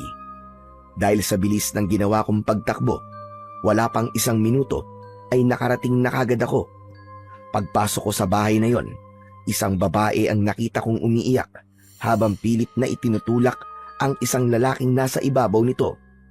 Wala akong inaksayang sandali, nilapitan ko sila at hinawakan ko sa kanang balikat ang lalaki at ibinalibag. Tumalsik ito at tumama sa haligi ng kubo. Nagawa pa rin itong makatayo at galit na tumingin sa akin. Nang magtama ang mga mata namin, ay doon ko lang siya namukaan. Isa ito sa 3 lalaking bangkero na lumapit sa amin sa pantalan. Bumunot ng itak ang lalaki at sumugod sa akin. Balak sana nitong tagain ako sa muka. Subalit bago pa man ito mapagtagumpayan ang nais niya, ay nasangga ko na ang braso nito. Halos 1 pulgada na lang ang layo ng talim ng itak sa mukha ko. Pero nakapagtatakang wala man lang akong naramdaman na kahit konting gulat o takot. Alam ko na kung ano ka! Ilabas mo ang totoong anyo mo! Pagkatapos kong sabihin ang mga salitang yon, ay malakas kong pinisil ang hawak-hawak kong braso niya hanggang sa mapangiwi siya sa sakit. At nabitiwan ang hawak na itak. Nang bumagsak yon sa sahig, ay sinipa ko yon papalayo. Umatake ang lalaki gamit ang isa pa nitong kamay, pero nahawakan ko rin yon at pagkatapos ay patulak ko siyang binitiwan. Kaya bumagsak siya uli sa sahig. Muling tumayo ang lalaki, subalit hindi muna ito sumugod. Sa halip, nagpalit muna ito ng anyo. Una nitong inilabas ay ang matutulis nitong mga kuko. Sumunod na nagbago ang hugis ng mukha nito hanggang sa tuluyan ng maging isang nakakakilabot na nilalang na may mapupulang mga mata, matutulis na mga ngipin at maskuladong katawan na itim ang kulay. Bagamat nabigla dahil sa nakakatakot nitong itsura, kalmado ko pa rin siyang hinarap. Naging maliksi at mas agresibo ang sumunod niyang mga pag-atake sa akin. Naroong gusto niya akong sakmalin, sunggaban at kalmutin ng mga matutulis niyang mga kuko. Subalit hindi siya nagtagumpay. Sa kakaiwas ko sa mga pag-atake niya, ay napunta ako sa kinaroroonan ng itak. Dinampot ko yon at ginamit laban sa halimaw. Nang muli niya akong sugurin, ay tumakbo ako palapit sa isang haligi at tinakbo ko yon paakyat at umikot sa ere. Saktong pagbagsak ko sa sahig ay nasa likuran na ako ng aswang. Wala akong inaksayang segundo. Inatake ko siya ng 2 beses sa magkabila ang binti at nang mapaluhod siya ay saka ako pumunta sa harapan niya at mabilis na itinarak ang itak sa mismong puso nito. Kagad itong bumagsak at saglit na nangisay bago tuluyang binawian ng buhay. Dumako ang tingin ko sa babaeng nakasiksik sa isang sulok at takot na takot. Nilapitan ko siya at tinulungang makatayo. Ligtas na po kayo, ate! Dahil nanginginig pa rin ang katawan nito dahil sa takot, kaya inalalayan ko siyang maglakad. Paglabas namin ng bahay niya ay saka ko lang nalaman na marami na palang tao sa labas at nakikiusyoso sa nangyari. Isang matandang lalaki ang lumapit sa amin at niyakap nito ang babaeng tinulungan ko. Bago ko sila iwan, ay narinig ko pa ang ilan sa mga bulong-bulungan ng mga taong naroroon. Karamihan sa kanila ay hindi makapaniwala sa ginawa ko. Pagbalik ko sa bahay, ay kagad akong sinalubong ni Lola Esmeralda. Ano nangyari, iho? Gusto ko sanang makiusyoso kaya lang hindi ko na kayang maglakad ng may kalayuan. Mabilis kasi ako mapagod. Lola, may nakalaban po akong aswang. Siya po yung isa sa 3 bangkero na nakita namin sa pantalan. Si Dagol siguro ang tinutukoy mo. Siya lang naman ang aswang na mahilig manamantala sa mga kababaihan dito sa isla. Ibig niyo po sabihin ay hindi ito ang unang beses na ginawa niyang ganito? Maraming beses na. Ilang kababaihan na nga rito ang pinagsamantalahan niya. Wala po bang pumipigil sa kanya? Walang may lakas ng loob na kumontra dahil ano naman ang laban nila sa isang gabunan. Sa bagay, tama po kayo. Ako mismo, nasaksiyan ko po kung gaano siya kalakas at kung ano po ang kaya niyang gawin. Alagad pa lang yung nakaharap mo. Mas higit na mas malakas si Miguel. Ang pinuno nila. Po, may pinuno po sila? Oo, at nakaharap mo na siya. Dahil siya yung guwardiya sa ospital na nagturo sa inyo na pumunta rito. Ho? Totoo po ba? Kung ganun po pala, ay sinadya niya talaga na papuntahin kami rito para maging pagkain nila sa darating na kabilugan ng buwan. Tama ka. At hindi lang kayo ang una niyang hinikayat na magpunta rito. Marami nang nauna. Kung ganun, kailangan na po pala talagang matuldukan ang kasamaan nila. para wala nang sumunod sa amin at para na rin po magkaroon na ng kapayapaan dito sa isla. Ngayon lang nangyari na may isang taong naglakas ng loob na makipaglaban sa aswang. Sa mga oras na ito, sigurado ako na pag-asa ang tingin ng mga tao sa iyo. Dahil doon, hindi na tayo mahihirapan na kumbinsihin silang makipagtulungan sa atin. Makipagtulungan? Ano po ang ibig niyo sabihin? Hindi ba nabanggit ko na sa iyo na kukunin nila kayo pagsapit ng kabilugan ng buwan? Naisip ko na kailangan natin silang kumbinsihin na makipagtulungan na lang. Paano po natin gagawin yun, Lola? Ako na ang bahala. Ay siya nga pala, nagising na ang nanay mo, hinahanap ka niya. May lagnat pa rin siya pero hindi na ganoon kataas. Matapos kong marinig ang sinabing yon ni Lola Esmeralda, ay kagad kong pinuntahan si nanay. Nay, mabuti naman po at nagising na kayo. Yan din ang sabi sa akin kanina ni Aling Esmeralda, anak. Ano bang nangyari? Inapoy po kasi kayo ng lagnat kanina, Nay, at nagdeliryo. Nangyari ba talaga yan? Bakit parang maayos naman na ang pakiramdam ko ngayon?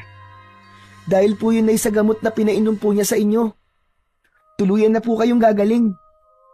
Teka, maiba ko. Saan ka pa galing? Hinaanap kita kanina pero sabi ni Aling Esmeralda, may pinuntahan ka raw. Nay, mahabang kwento. Saka ko na lang po sasabihin kapag magaling na po kayo. Ay, siya nga po pala. Nagugutom na po ba kayo, Nay? Hindi, anak. Bigyan mo na lang ako ng maiinom. Sige po, kukuha lang po ako. Saglit lang po, Nay. Lumabas ako ng kwarto at dumiretso sa kusina para kumuha ng tubig. Pagbalik ko sa loob, ay kagad ko yung inabot kay nanay. Kagigising ko lang pero inaantok na naman ako. Ang sarap kasi ng hangin. Sige, Nay, matulog po kayo ulit para makapagpahinga po kayo na matagal. Kailangan niyo po yun para mabilis po kayong gumaling. Dito ka lang sa tabi ko, ha? Huwag kang aalis. Opo, Nay, hindi po ako aalis. Pagkasabi ko nun, ay naupo ako sa tabi niya at hindi umalis hanggang sa tuluyan siyang makatulog ng mahimbing. Mabilis na lumipas ang mga araw at sumapit na ang kinatatakutan ng lahat, ang kabilugan ng buwan. Pagsapit ng 6:00 ay ilang kalalakihan ang sumugod sa bahay ni Lola Esmeralda at ayon sa mga ito ay sumama raw kami sa kanila. Magkakasama, makinig kayo sa akin. Hindi nyo na kailangan gawin ito. Handa tayong tulungan ni Natoy para kalabanin ang mga aswang. Hindi ba yun naman ang matagal na nating gusto? Ang makalaya sa kamay ng mga aswang. Isang lalaki ang nagsalita at sinabi nito na hindi raw ito naniniwala na kaya ko silang tulungan. Malalagay lang daw sila sa kapahamakan sa oras na pumayag sila sa gusto naming mangyari. Hindi pa rin ba kayo naniniwala? Kahit sabihin ko sa inyo na siya ang pinili bilang bagong tagapangalaga ng anting-anting. Makinig kayo sa akin, mga kasama. Nagkatinginan ang mga lalaki na naroon at halatang hindi makapaniwala sa sinabi ni Lola Esmeralda. Tama ang narinig nyo. Dumating na ang taong matagal na nating hinihintay. Kaya kailangan natin magtulungan. Huwag kayong matakot. Habang buhay na lang ba tayong magpapabihag sa mga aswang? Isipin nyo, paano mga anak ninyo at ang mga magiging anak nila? Habang buhay na lang ba tayong matatakot? Namayani ang nakakabinging katahimikan ng mga sandaling yon. Tila ba pinag-iisipan na ng mga tao ang sinabi ng matanda.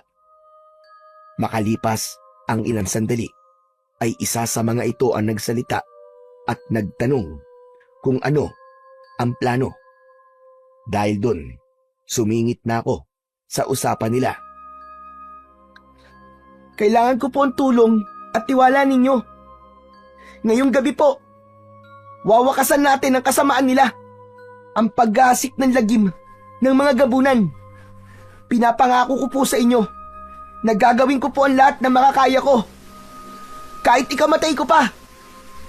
Ipagtatanggol ko po ang baryo nyo sa kamay ng mga aswang para bumalik na po ang ngiti sa inyong mga labi at mamuhay ng payapa. Ang akala ko ay tututol pa sila sa mga sinabi ko, pero hindi yun nangyari.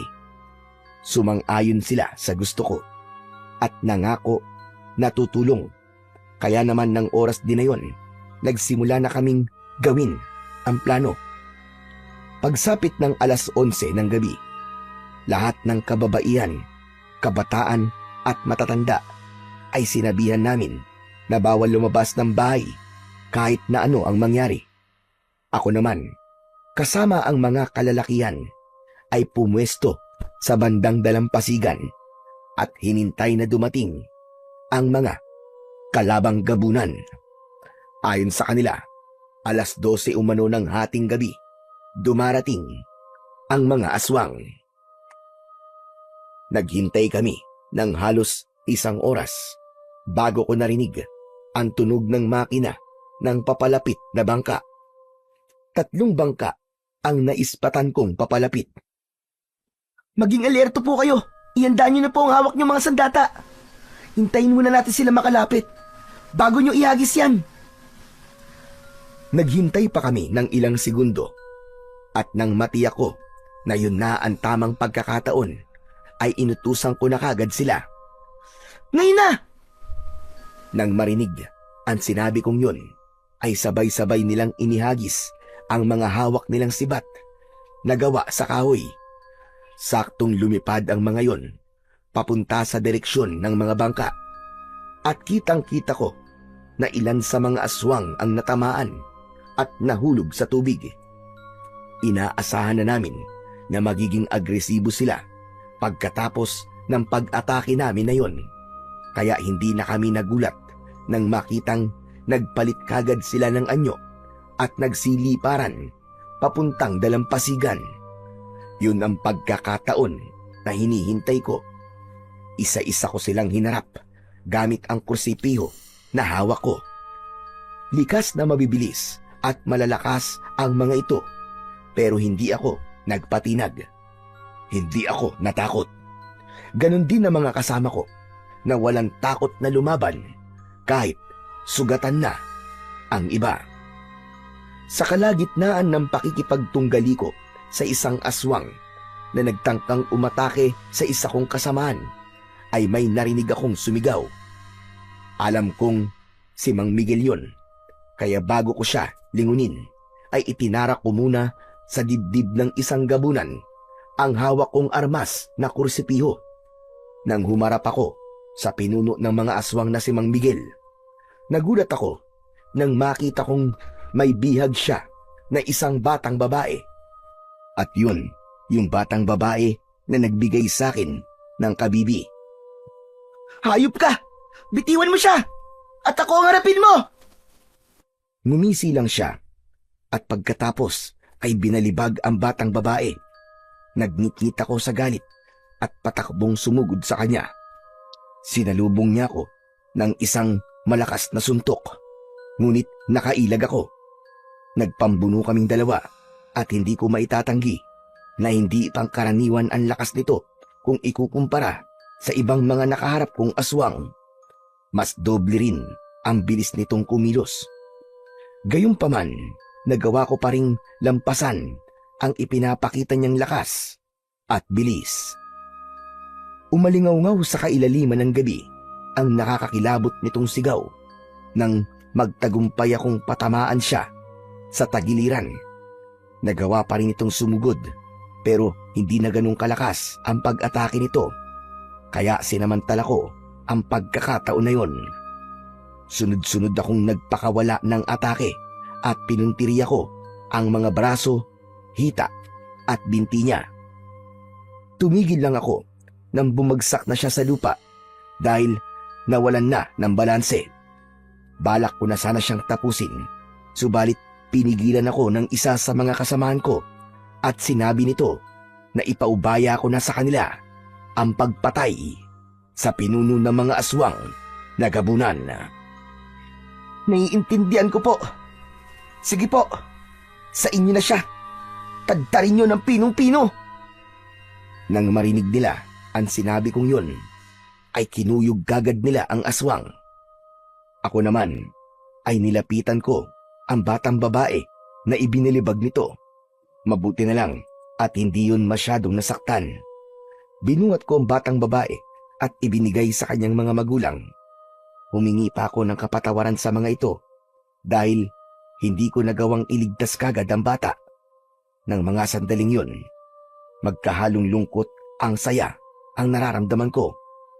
Masaya dahil sa wakas ay natapos na ang kasamaan ng mga aswang. At malungkot dahil may mga inosenteng buhay din ang nadamay.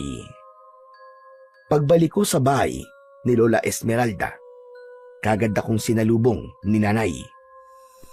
Diyos ko, Natoy anak, pinakaba mo kung bata ka.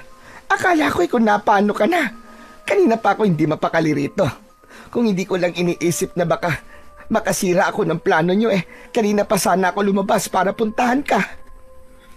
Mabuti naman po na at hindi nyo po ginawa yun dahil masyado pong delikado. Hindi ko alam kung dapat ba kitang pagalitan o ipagbalaki dahil sa ginawa mong ito anak. Diyos ko, tinakot mo talaga ako. Ang akala ko, hindi na kita ulit makikitang buhay. Salamat sa Panginoon anak at pinotektahan ka niya. Pasensya na po kayo Naya kung sobra po kayo nag-alala sa akin. Pero wala po akong pinagsisisihan sa naging desisyon ko. At gagawin ko po ulit yun kung kinakailangan. Binata na talaga ang anak ko. Halika nga rito. Payakap nga si nanay. Mahal na mahal kita anak. Nilapitan ko si Nanay at niyakap ng mahigpit. Ayoko lang sabihin sa kanya, pero ako man, nakaramdam din ako ng takot na baka hindi ko na siya makita ulit. Mabuti na lang talaga at nanaig kami laban sa mga aswang. Makalipas ang 3 araw. Sigurado na ba kayo sa desisyon niyong umalis na sa isla?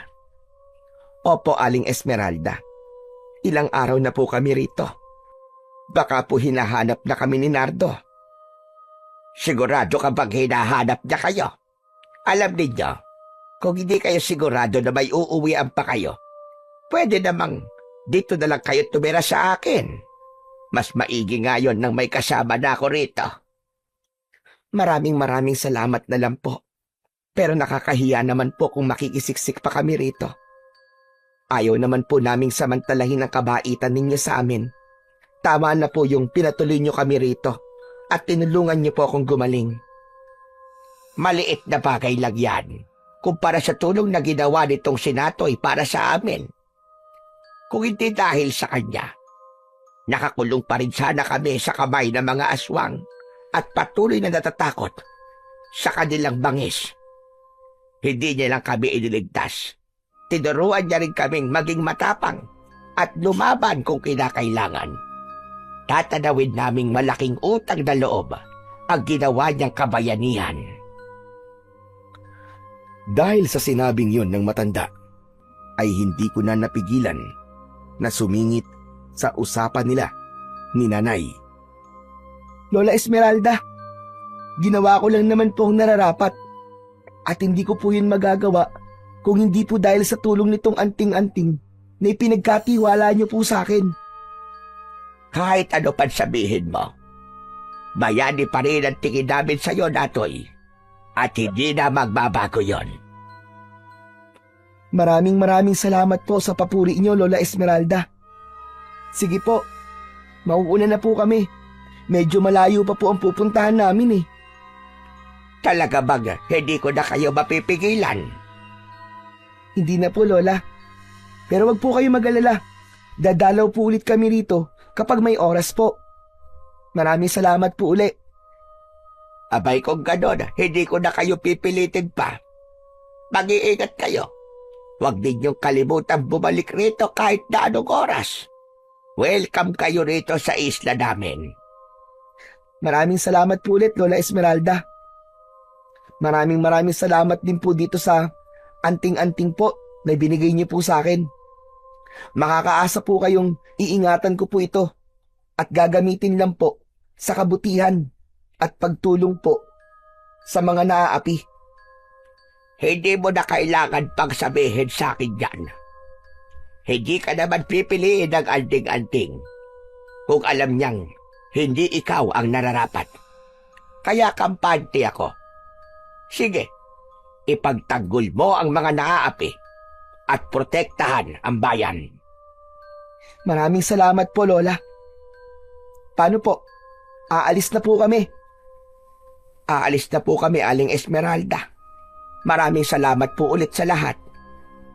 Nang maglakad na kami ni Nanay, palabas ng bahay, ay inihatid kami ni Lola Esmeralda hanggang sa labas ng bakuran nito.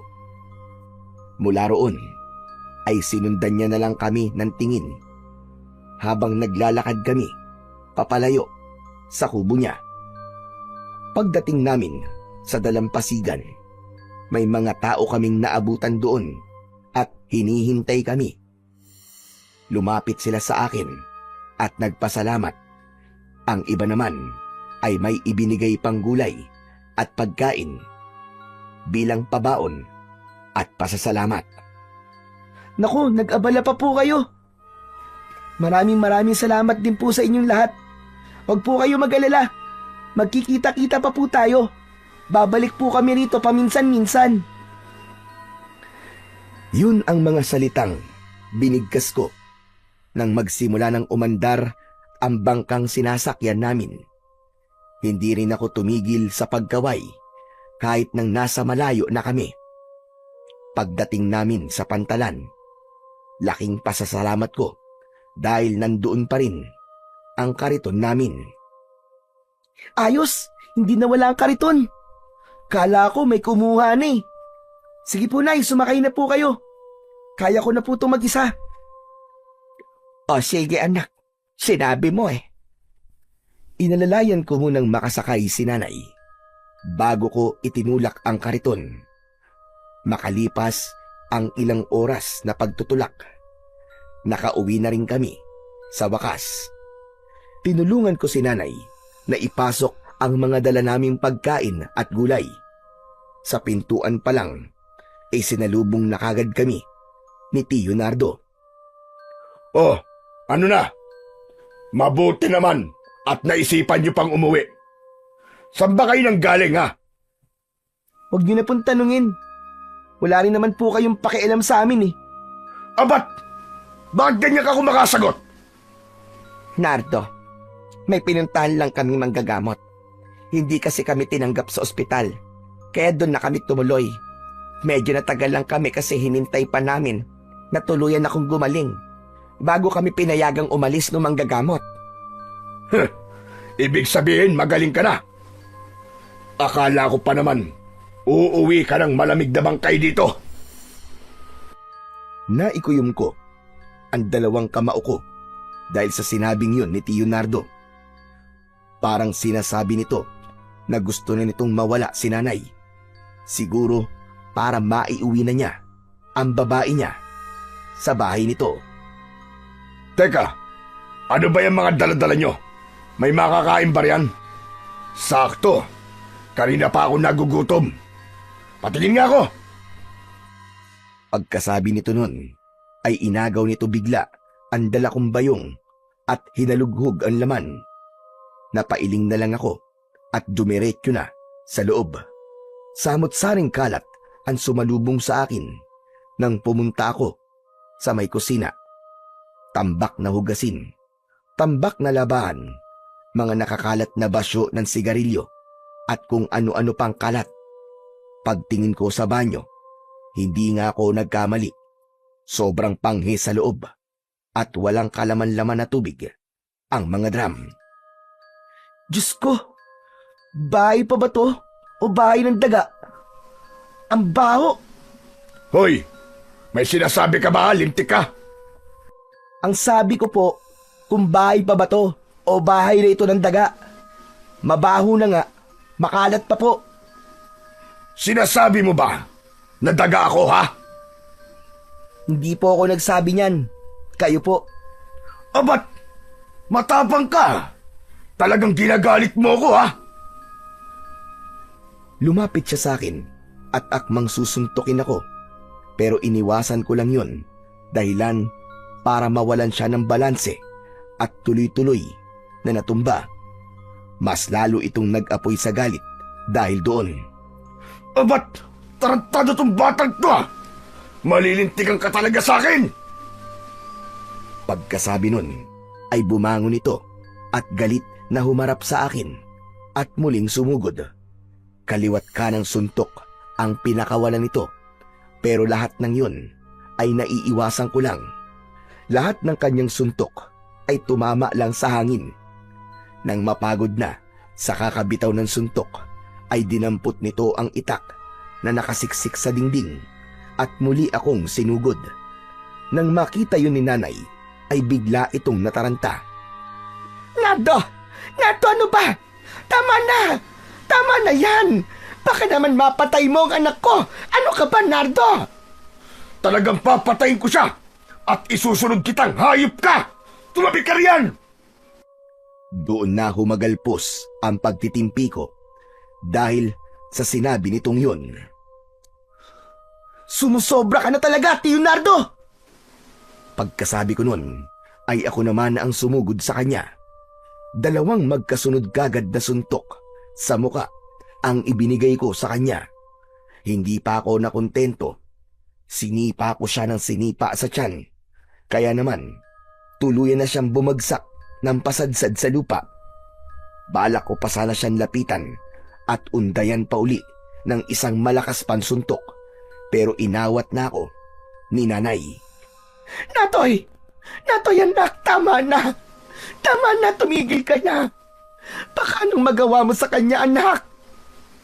Sumusobra na siya, Nay! Masaol pa siya sa mga aswang sa isla! Dapat din siyang patayin! Nay! Huwag niyo akong pigilan! Papatayin ko ang hayop na yan! Anak! Makinig ka naman sa akin! Makinig ka na! Naiintindihan ko ang nararamdaman mo, pero tama na! Tama na, anak! Huwag mong gawin ito! Tama na, anak! Hindi kanya katulad! Nay, hindi lang po siya tamad at sugarol. Alam niyo ba? Manluloko rin siya, Nay! Niloloko ka lang niya, Nay! Isang beses, nakita ko po siya doon sa may palengke, Nay. May kasama siyang ibang babae. Habang ikaw nagpapakahirap sa paghahanap ng pera, kahit may sakit ka, siya naman, masayang masaya, kasama ang babae niya. Maniwala ka, Nay. Kitang-kita ko yun. Ano ka mo? Teka, totoo ba yung sinasabi mo, anak? Nay, kahit kailan, ay hindi po ako nagsinungaling sa inyo. Maniwala po kayo sa akin, Nay. Niloloko lang kayo ng hayop na to. Totoo ba sinasabi ni Natoy Nardo? May babae ka. Walang hiya ka, demonyo ka. Nagtiis ako sa'yo. Tapos ito ang gagawin mo sa akin. Dapat pala sa'yo ang mamatay. Hayop ka. Demonyo ka. Nagulat ako nang damputin bigla ni nanay ang itak at sumugod palapit kay Tio Nardo. Nay, wag! Humarang ako sa daan niya at inagaw ang itak mula sa kanyang kamay. Anak! Bitiwan mo ako! Papatayin ko ang hayop na yan! Papatayin ko siya! Tatantanin ko ang demonyong yan! Huwag na po, Nay! Ikaw na rin po nagsabi na hindi niya ako katulad. Ibig sabihin nun, Nay, hindi ka rin niya katulad. Nay, umalis na lang po tayo rito. Iwanan natin siya. Hayaan natin siya mabulok dito, Nay. Ang kaninang galit sa mukha ni nanay ay biglang lumambot. Ilang sandali pa ay humagulgol na ito. Hinayaan ko lang siyang umiyak at maglabas ng sama ng loob. Alam ko ng mga sandaling yon ay sobra siyang nasaktan sa kanyang nalaman. Nay, hindi niyo po kailangan magtiis sa kanya, Nay. Sana po magising na kayo. Hindi kanya mahal. Kailangan ka lang niya para pagtrabahuan niyo ang pagmamahal niya kung meron man.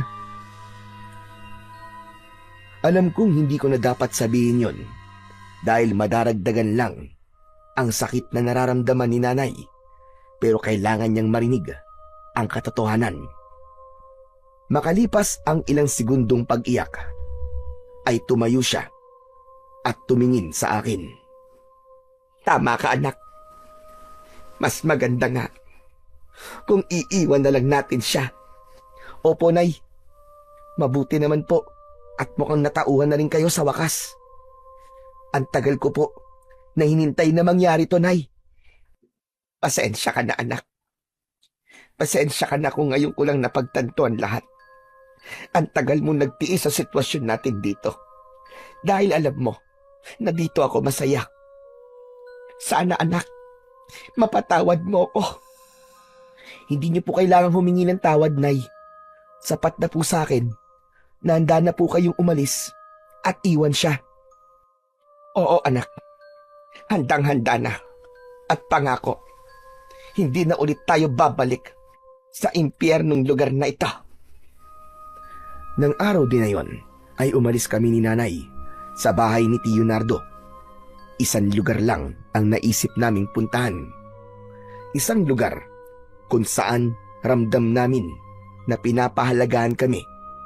Isang lugar na mapayapa at malayo sa mga mapanghusgang mata ng mga taong may gintong kutsara sa bibig. Maraming salamat po sa muling pagtanggap niyo po sa amin dito, Aling Esmeralda. Wala na po kasi kaming mapuntahan, kaya bumalik po kami rito. Walang problema, Marites. Pwede kayo rito kahit hanggang kailan nyo gusto. Hindi ba't sinabi ko naman sa inyo na wag na kayong umalis para naman meron na akong makasama rito sa bahay ko? Ang akala ko po kasi may naghihintay na tao sa amin, ngunit wala pala. Ang mahalaga ay alam mo na ngayon kung saan kayo dapat manatili. Hindi ba, Natoy? Opo, Lola Esmeralda. Nagpapasalamat nga rin po ako na pumayag po si nanay na iwan na namin si Tio Nardo. Ngayon po, wala na pong mananakit sa kanya. Masaya ako para sa inyong mag-ina. Kung kami ay nakalaya sa kamay ng mga aswang, kayo naman ay nakalaya sa kamay ng lalaking yon.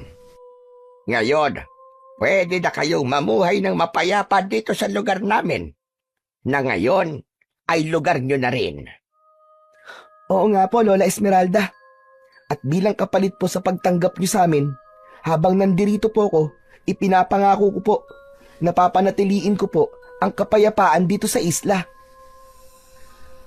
Nang mga sandaling yon, hindi lang ako sa kanila nangako, kundi pati na rin sa anting-anting na suot ko at sa taong dating nagmamay-ari nito.